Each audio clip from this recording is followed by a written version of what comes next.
Yon, meron tayong lakad ngayon.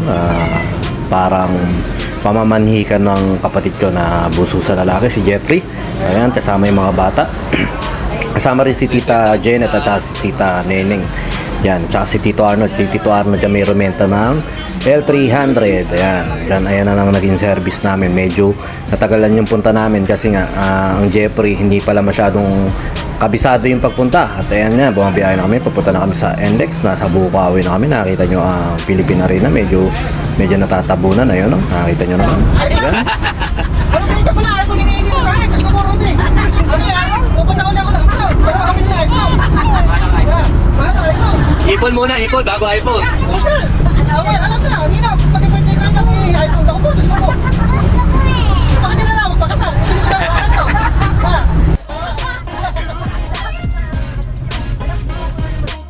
At ayun na nga, nasa Marikina yata kami yan. At bumabangka rin siyempre sa biyahe si Athena. Napakadaldal niyan sa niloloko yung ninong niya, ninong Jeff niya. At saka yan, nasa Taytay, Antipolo na yata kami yan. Medyo mahaba biyahe kaya pinuputol-putol lang natin yung ibang siyempre mga clips lang para makita natin. Napakaganda rin ng biyahe dyan, wala masyado. At saka yan, nag-wiwi break muna kami dahil nga mahaba-haba. At yan, nasa Antipolo na kami. Diyan daw kami nagpupunta ng mga bata-bata kami. Kasama yung lolo mading namin. Ayan, tsaka papunta na nga kaming Taytay. Medyo na ano kami, naliko kami. At saka syempre si Jairus, buti na lang hindi nahilo sa biyahe. Si Jacob kasi sumuka dahil nga para nainitan ng konti. Pero kasi nga medyo mga puyat yan, mga hindi mga nakakatulog din dahil mga excited umalis. Tsaka yan, nasa SM Taytay na kami. Tsaka hindi ko alam kung anong rebulto yan, kung anong monumento yan, kung sino yan. Nasa mabilis, may SM na naman kami nadaanan at nagugutom na sila. At eto, hindi muna kami kumuha muna kami ng dadalhin doon. Siyempre, may dala na kami spaghetti, may dala ng pansit, pero siyempre, pang ulam. Pero naganda naman din yung side ni Marinette ng ulam pang tanghalian. At saka yan na nga, medyo naghaharuta-haruta na naman sila sa loob para libang-libang. At saka yan, nawawala na yata kami. Nakapunta pa kami ng Agono Rizal kasi nga sumobra na kami. Nakailang pa balik-balik kami kasi nga namali kami ng daan. Imbis na kakaliwa kami, kumana kami. Ayan, nag-mistop muna kami at nagtawag-tawag na kung saan, kung paano. At yan, bumalik na nga. Nagbalik-balikan na nga kami dahil nga hinahanap namin kung paano kami. At ayan, bumalik kami ron sa dinaanan namin kanina. Nilagpasan na namin yan, bumalik kami dyan. Kasi nga nagkamali-mali ng daan yung turo ni Jeff. At saka yan, nag-break muna kami kung saan, nagkumintay kami. At nung magkintay kami, syempre, nagutom yung mga bata. Nilibre ni Tita Janet. Yan, naglibre ng siomay kasi nga wala kami madaan ng Jollibee. Gusto kasi ng mga bata French fries, wala madaanan. Kaya ayun na lang ang kinuha. Okay. Nagputrip ng konti yung mga bata. At saka yan, sila Tito Arnold nagtanong-tanong kung saan lugar yung tama talaga namin madadaanan. At ayun nga, itinuro na sa amin kung saan yung tamang daan. Tapos biyahe na ulit. Nakita niyo yung mga pasigsag-sigsag na daan yan. Napakasarap ng daan dyan. Napakasarap din mag-sightseeing dyan. Napakaganda ng lugar. Kasi yan, taas nga. Dyan daw yung mga pinupog sa Facebook na mga nagbabankingan na minsan may nahuhuli. Nuhuli, yung mga pulis, mga nakikita mong nagbabankingan na mga napupog sa Facebook. Napakalupit na mga sinundan na, napakaganda. Napakasaludo tayo sa mga bikers na dumadaan dyan. At saka yan, bumaba kami ng konti dahil magpipicture-picture nga. Dahil nga baka hindi na namin yung abutan ng gabi, ng umaga. Napakataas na namin yan. Pero napakainit din dyan kahit na mataas na yan. Sila Tita Neneng, si Mami, si Tita Jenny, si Juan. Ayan. Tapos, syempre, mga ganyan-ganyan lang yan. Mga remembrance nga ito. Napakaganda talaga ni Tita Jenny. At ayun, si Tito Arno din bumaba na rin. Napakataas talaga. Syempre, minsan lang din kami magkasama-sama lahat ng ganyan. Syempre, picture-picture. Pero halos hindi na nga nakapagpa-picture lahat dahil nga nagmamadali na rin dahil meron kaming hinahabol din ang oras dahil late na. Parang 12 PM na. Wala pa kami karon sa parents ni kaya late na talaga. Tsaka nag-picture yung dalawang mag-utol. Si Tita Neneng kasi sumakay na agad sa sasakyan. Tsaka yan, bumiyahe na ulit kami sa mga pilisang biyahe yan dahil nga nagmamadali na ang lahat. Dahil nga nagugutom na rin, yung mga bata naiinip na rin. At saka natin ngayon sa part na yan, babalikan namin mamayang hapon yan. Diyan kami magpipicture-picture dahil napakaganda nga ng view na yan. isang mabilis lang din naman. Tsaka yan, syempre, nagkwento-kwentuhan. Sana nakakita nyo naman yung daan nito, pabulusok. Napakahirap dyan pag ang dala mong sasakyan, yung kakarag-karag, no? Kawawa. Lalo na pag yung traffic. Kaya buti na lang, syempre, yung sasakyan Tito Arnold, napaka-solid, napakagandang humatak, napakabilis, at saka napaka-komportable. Yun lang, medyo sa bandang likod, lumalabas yung aircon kasi nga nakabukas yung bintana ng iba. Tsaka yan, nakakita nyo naman, mabundok-bundok. First time ko lang ulit makapunta sa ganyan lugar sa Taytay, Rizal. Meron kami dati pinupuntahan sa Antipolo basta parang ganun. Merong gawing Kogyo. Nakita nyo naman yung karsada na yan, no? Pabulusok yan, napaka sigsag niyan, mabulusok, malalalim, pataas yung mga daan dyan.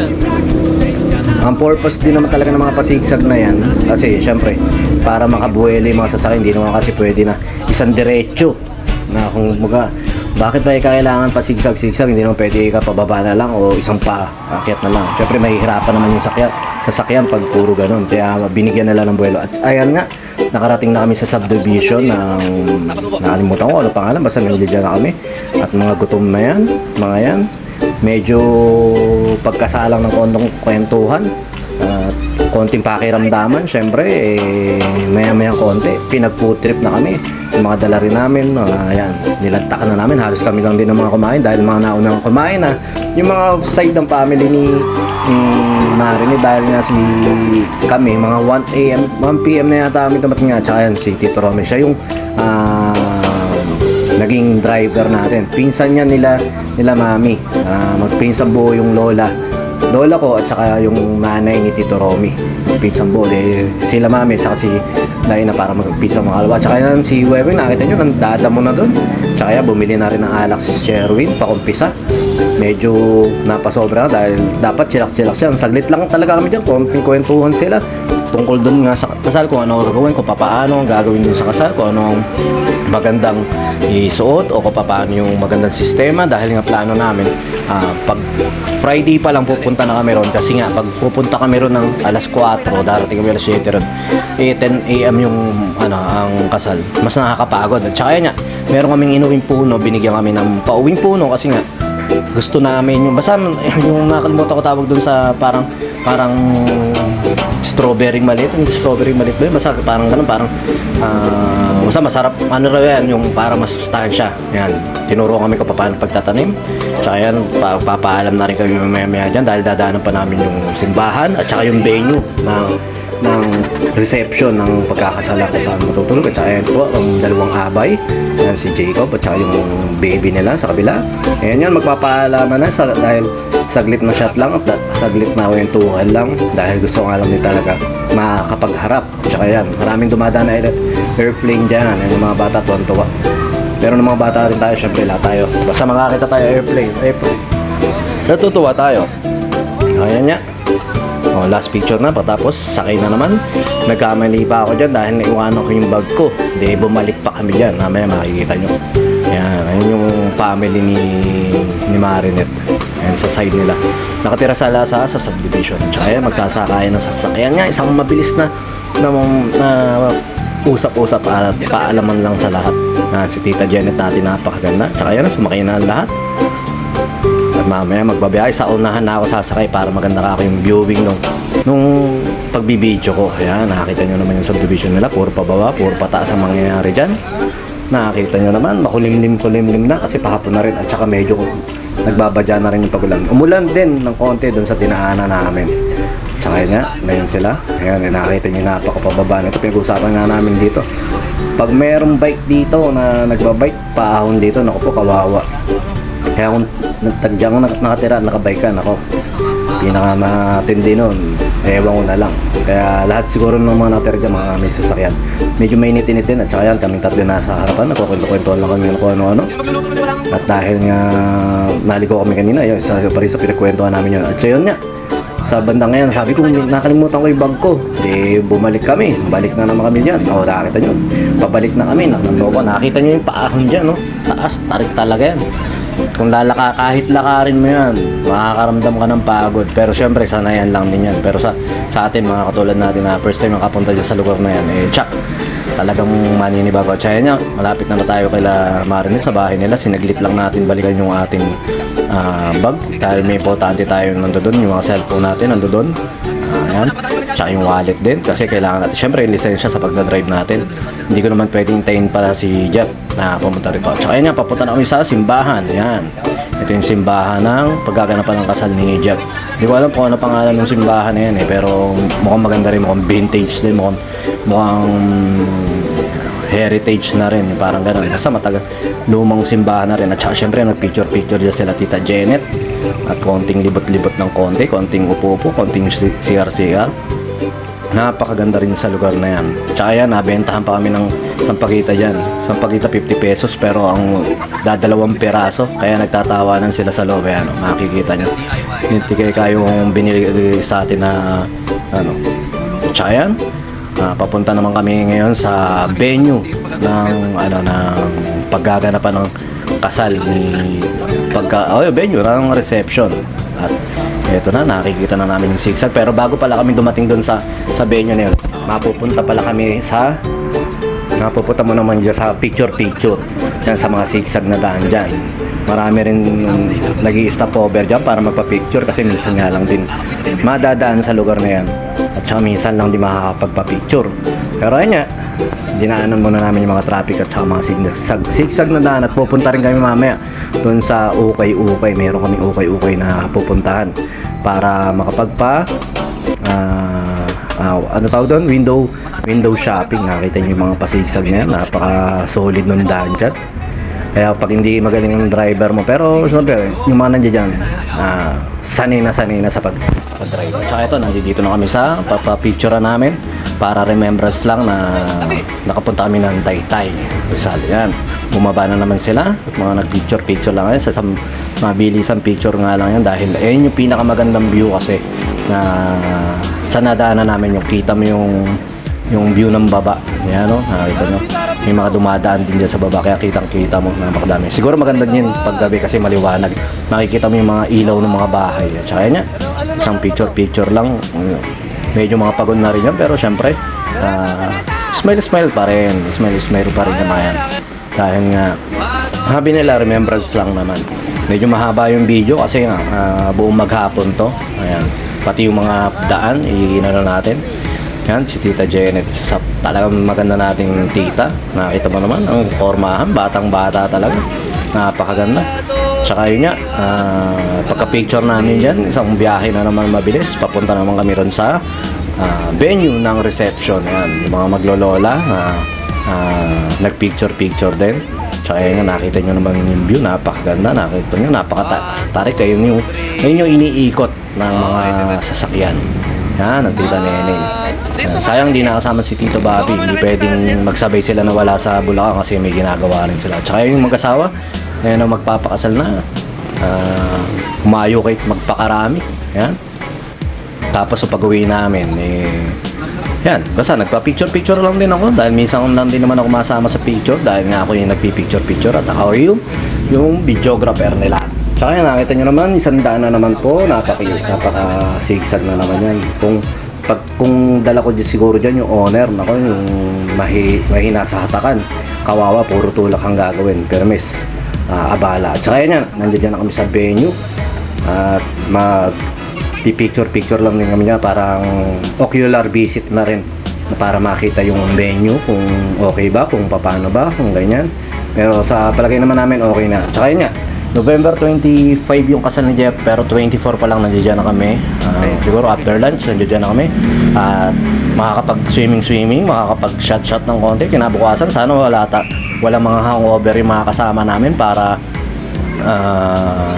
hindi naman kami hirap doon sa paglalakad dyan. Kasi nga pabalik-balik din ang mga gagawin namin dyan. At saka yan, nilibot namin yung pinaka-reception. Saludo rin, malaki rin ang gagastusin nyo ng dalawa na pero bahala sila, pareho naman sila may pera eh. Tsaka sabi nga nila, minsan lang yan. Tsaka minsan lang din talaga maganda yung sa family namin kasi hindi naman kami mahilig sa family namin maganda. Pero yun nga, si Jeff, sila may pera, very good. At tsaka ito, yung mga bata nagpa-practice na dahil nga maabay din sila. Tsaka yun nga, nagkukwento-kwento ba kung ano yung gagawin ko, paano yung ganito, ganyan. Napakaganda ng CR dito ng mga babae. Tingnan nyo mo, may sariling parang kwarto talaga. Kasi yung mga babae nga naman, matagal sa pila. Mga matagal umihi, kaya yung nilagyan nila ng mga ganyan. Tsaka ito yung mga swimming pool. Na pagpunta namin dyan, ang tawag doon, ayun na isusulit ang mga bata. Tsaka syempre, yung mga gusto rin mag-swimming na makakasama namin mga matatanda. Sana raw ay mga lahat ng pininsan namin ay makakasama kahit yung mga anak nila. Dahil nga, nireserve din ni Jeff para sa pamilya natin yan. Ayun nga, ini-invite namin kayo lahat. Kung makakasama kayo, tayo magpipinsan, magsama-sama dyan. Diyan na tayo mag-shot puno. Tsaka yung mga bata, medyo, syempre, maglilikot lang na maglilikot yan, mga magtatakbo yan kasi nga gusto rin nila malibot at saka minsan lang din makagalayan ng ganyan na mga kasama. Tsaka yun nga, tinignan naman namin yung mga bedroom, mga pagtutulugan ng mga magiging bisita kasi nga ang abay ng lalaki at abay ng mga babae paghihiwalayin. Syempre yung part din namin ng mga family na dyan na matutulog ng 24 ng gabi. O yan, basta ikot lang kami ng ikot dyan, mga napagod din yan pero talagang ganon. Tapos ito pa isang swimming pool. Dito naman siguro mapupunta yung side ng mga lalaki. Lahat ng mga lalaki yan daw matutulog. Kaya magkaiwalay. Kasi 24, 25 hindi sila pwedeng magkita. 25 na pala sila dapat magkita. Kung paano sila ayusan. Parang surprise yan. Sa 25 na rin yata, 24 na rin yata magpapagupit yan si Jeffrey. Para surprise kung ano magiging itsura niya. Dati mas mahaba buko dyan pero ngayon siya na nagpagupit. Nagpahaba kasi nga galing siya sa ibang bansa.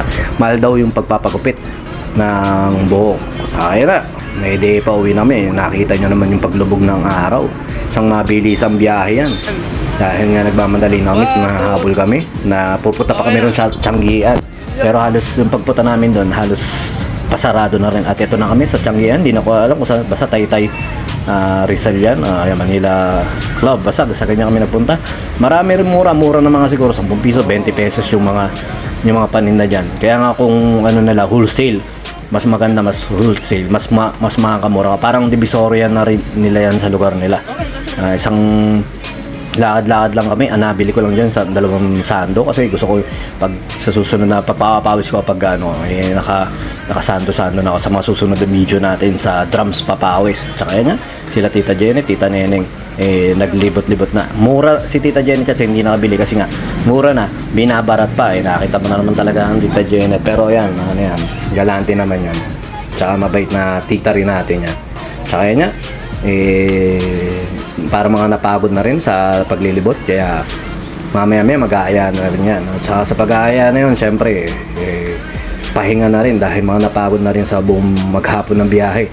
Nakapagod sa amin din yung pagkakaligaw namin pero okay lang at salamat naman nakarating kami ng ligtas dyan. Ngayon nga, good luck sa'yo Jeffrey sa pagsisettle down ni Marinette. Ang buhay pag-aasawa talagang ganyan. Nakita nyo naman din sa akin. Pero sabi nga, hindi naman tayo pare-pareho ng tinataak na landas sa pag-aasawa. Basta kung saan masaya, dumong ka, ganun lang ng buhay. Kung ano man yung hindi pagkako naman. Basta maayos din yan. Basta malalaki na kayo, alam nyo na mga gagawin nyo. At saka yan, napakasarap ng mga food trip dyan. Kala ko may uwi tayo minudo, wala pala. Pero ang sarap ng minudo, nag-enjoy ako. O gutom lang ako, pero masarap pa ako sa minudo. Tsaka yun nga, yung spaghetti natin, parang napanis sa biyahe sa sobrang tagal. Yun, isang memories na naman to bilang mag-anak na nagkasama-sama tayo dyan. Mababalikan din natin ito balang araw sa ating mga pagtanda. Ngayon lang, basta good luck sa inyong dalawa ni Marinette at sana maging maayos yung day ng inyong kasal. Sana walang ulan, walang masyadong maging aberya at maging masaya yon para sa pamilya ni Marinette at sa side natin na magkakasama-sama tayo sa isang araw na yon para sa inyong dalawa. Ngayon lang, good luck and God bless sa inyong dalawa.